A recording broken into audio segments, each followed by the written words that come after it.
पुर शब्द का इतिहास, जैसे पुरुषपुर, हस्तिनापुर, उदयपुर, निसापुर, इन शहरों में जो पुर शब्द का प्रयोग किया गया है वो पुर शब्द हमारे देश में कहां से आया, क्योंकि आज तक हमें यही बताया गया है कि ये पुर शब्द संस्कृत से आया है और ये हमारे देश का ही है। लेकिन असल जो सच्चाई है वो कुछ और है। उसकी चर्चा मैं इस वीडियो के अंदर विस्तार से करने वाला हूँ। प्रशांत सिंह नाम है मेरा, तो आइए इस वीडियो की शुरुआत करते हैं।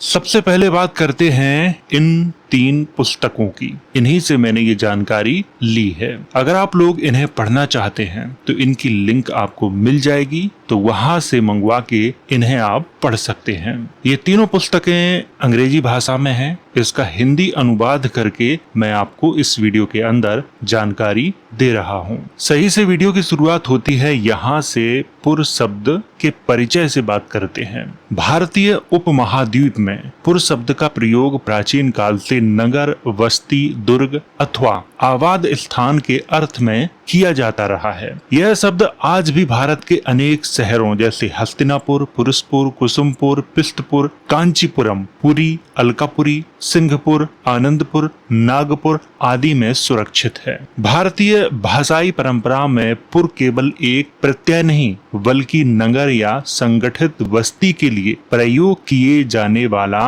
शब्द भी है। उपलब्ध अभिलेखीय और साहित्यिक साक्ष्यों के आधार पर पुर का प्रयोग प्रारंभिक प्राकृत और पाली साहित्य में स्पष्ट रूप से मिलता है, जिनसे यह स्पष्ट होता है कि उस समय नगरों के नामों के लिए प्राकृत रूप प्रचलित थे। पाली त्रिपिटक में पुरा शब्द का प्रयोग दुर्ग, परकोटे वाले नगर तथा नगर के अर्थ में हुआ है। जैन प्राकृत ग्रंथों में भी चंपापुर, हस्तिनापुर, राहगहपुर आदि स्थान नामों में पुर का व्यापक प्रयोग मिलता है। इससे स्पष्ट होता है कि ईसा पूर्व के उत्तरार्ध तक यह शब्द भारतीय भाषाओं में नगरवाचक रूप में सुव्यवस्थित रूप से स्थापित हो चुका था। हमारे देश में पाली प्राकृत भाषाओं में भी इसका प्रयोग हमें देखने को मिलता है, लेकिन बहुत कम। सबसे ज्यादा इसका जो प्रयोग है संस्कृत में देखने को मिलता है, लेकिन संस्कृत से भी प्राचीन इसके प्रयोग हुए हैं, उस पर भी बात करेंगे।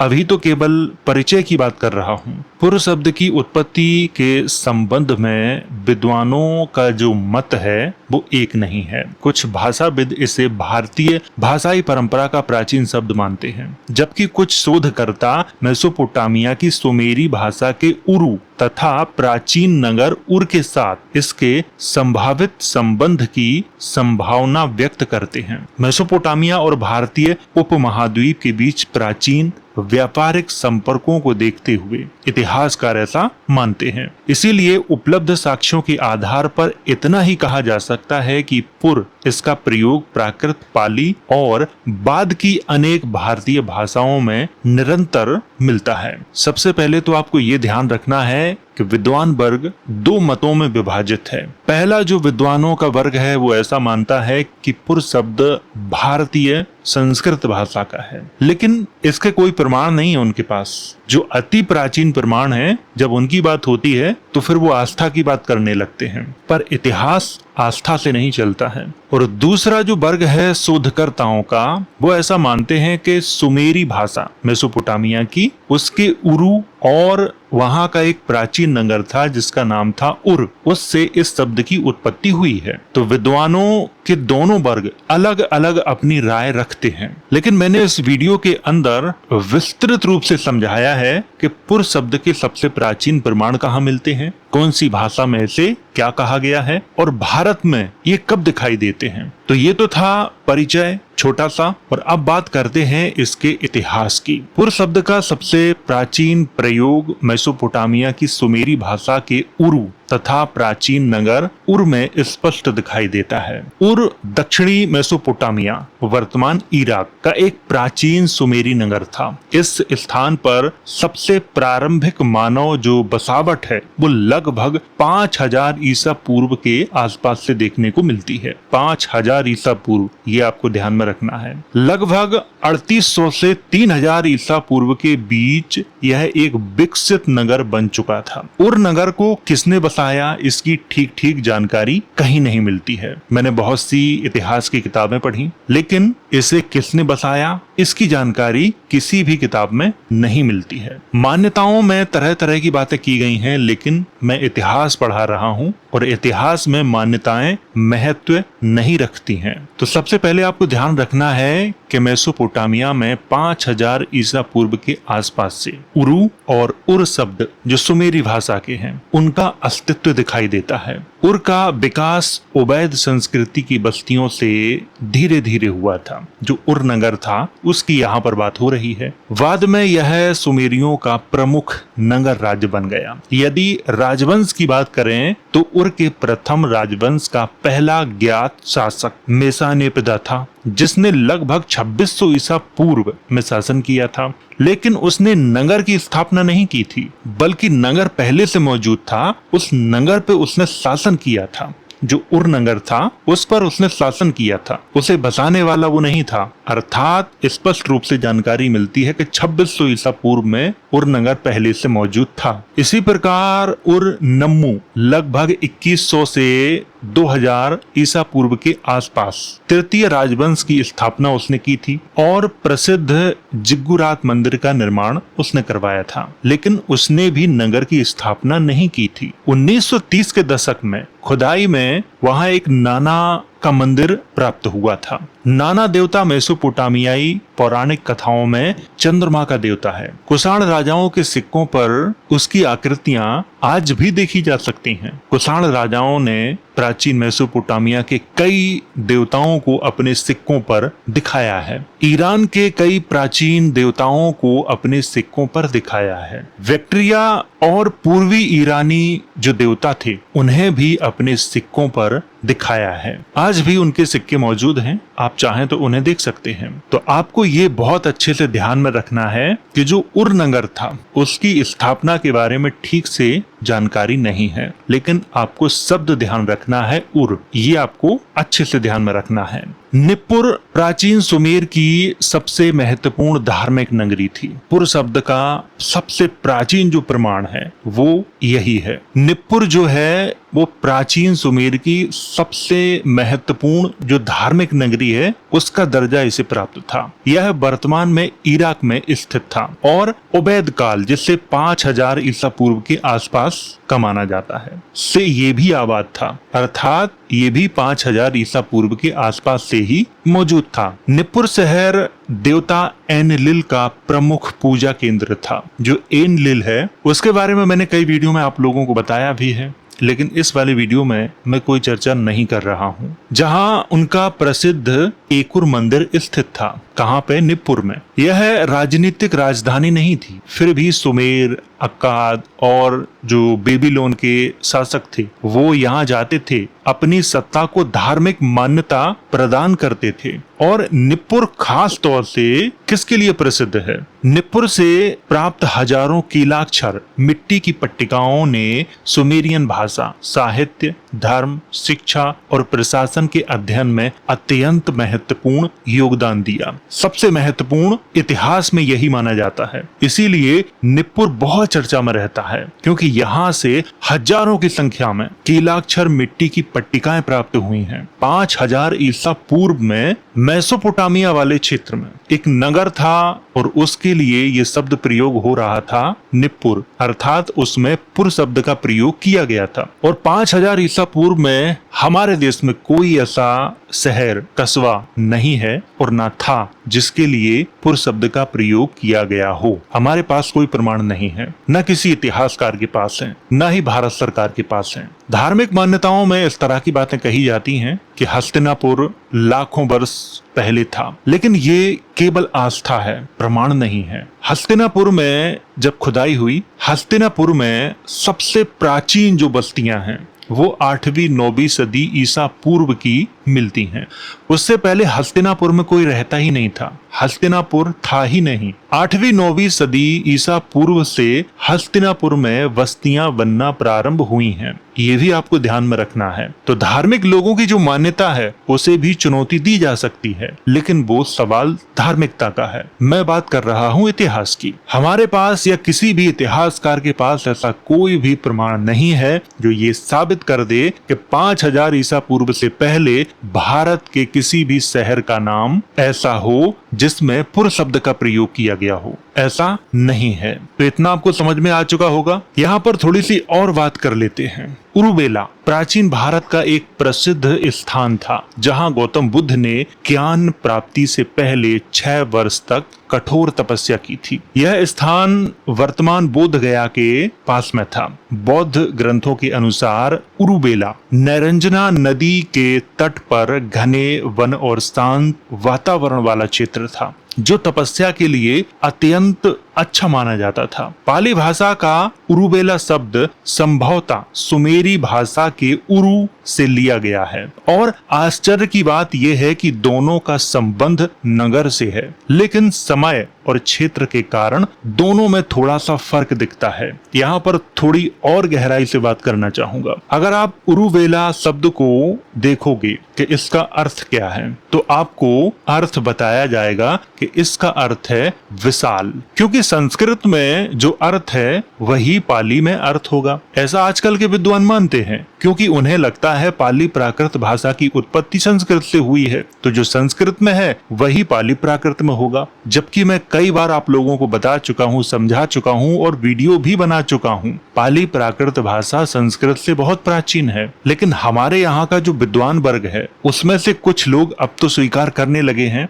लेकिन कुछ लोग ऐसे हैं जो आज भी इस तथ्य को स्वीकार नहीं करते हैं। और यही कारण है कि जब आप इंटरनेट पर देखोगे या किसी एआई से पूछोगे उरुबेला शब्द के बारे में कि इसका अर्थ क्या है, उरु शब्द का अर्थ क्या है, तो वो आपको विशाल ही बताएगा, क्योंकि उसे भी यही बताया गया है इस शब्द की उत्पत्ति संस्कृत से हुई है, तो जो संस्कृत में है वही पाली में होगा। तो इसे आपको ध्यान में रखना है बहुत अच्छे से। भारत की जो प्राचीन भाषाएं हैं जैसे आदिवासियों की हैं, प्राकृत में कई शब्द हैं जो ठीक ठीक वैसे ही हैं जैसे सुमेरियन भाषा में हैं। सुमेरियन भाषा में उरु शब्द मिलता है, उर शब्द मिलता है, और हमारे यहाँ जैसे उरुवेला कोई बदलाव नहीं हुआ है। वेला का अर्थ प्राचीन भाषाओं में बताया जाता है कि वन से संबंधित होता है, ऐसा नगर जो वनों के बीच में हो, शांत वातावरण में हो। लेकिन आजकल की भाषाओं में अर्थ ही बदल दिए गए हैं, इसीलिए लोग कंफ्यूज हो जाते हैं कि इसका अर्थ अलग है और इसका अर्थ अलग है। इसीलिए जब आप डिक्शनरी देखोगे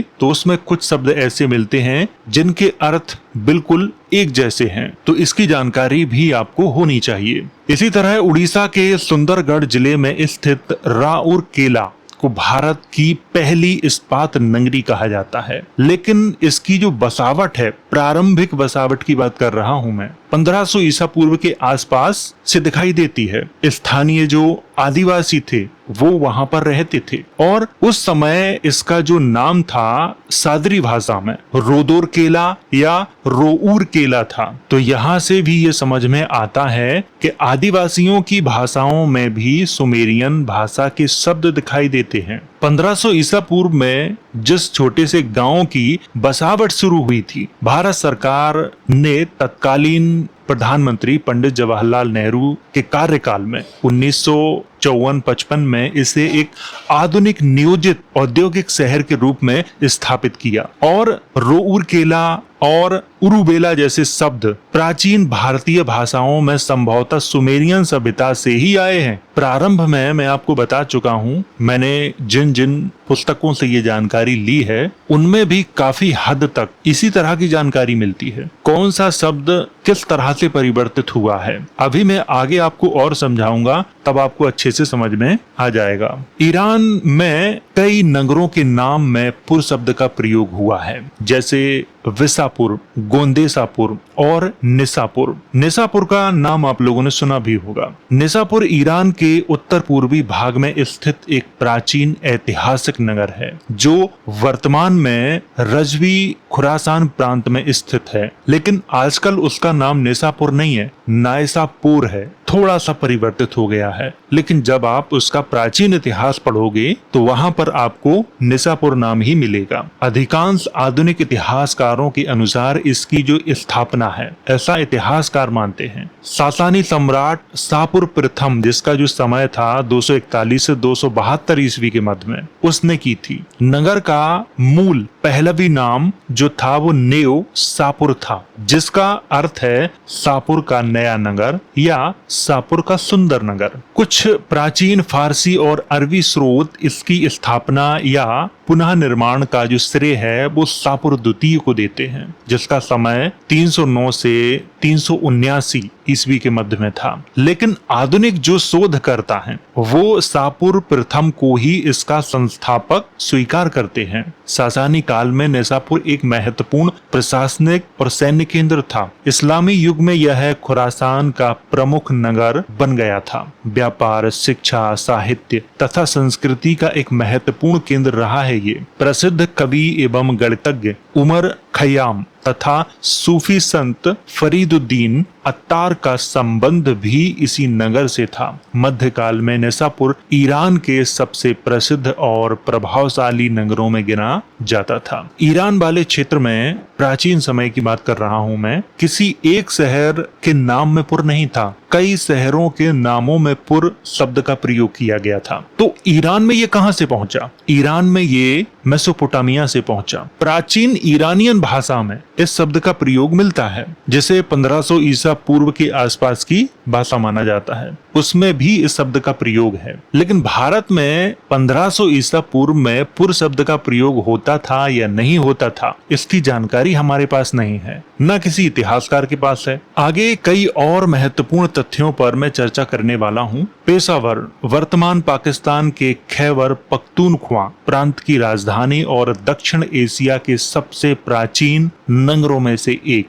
प्राचीन काल में इसका जो नाम था वो पुरुषपुर था, जिसका उल्लेख बौद्ध साहित्य तथा 5वीं और 7वीं शताब्दी ईस्वी में चीनी बौद्ध यात्रियों फाहियान और वेनसांग के यात्रा विवरणों में मिलता है। यह प्राचीन गांधार जनपद का प्रमुख नगर था। कुषाण सम्राट कनिष्क प्रथम ने इसे अपनी राजधानी बनाया था, जिसके कारण यह बौद्ध धर्म, व्यापार और कला का एक महत्वपूर्ण केंद्र बन गया था। जिसे आज हम पेशावर के नाम से जानते हैं, उसका प्राचीन नाम पुरुषपुर ही था। उसमें भी पुर शब्द का प्रयोग किया गया था और ये कुषाणों के समय की बात है। ये आपको बहुत अच्छे से ध्यान में रखना है। यहाँ कनिष्क का प्रसिद्ध महास्तूप भी स्थित था, जिसकी ख्याति पूरे एशिया में थी। बाद के काल में इस नगर पर हूणों, तुर्कों, गजनबियों, गौरियों, दिल्ली सल्तनत, मुगलों तथा दुर्रानी शासकों का शासन रहा। मध्यकाल में इसका नाम बदलकर पेशावर प्रचलित हुआ। आज भी यह नगर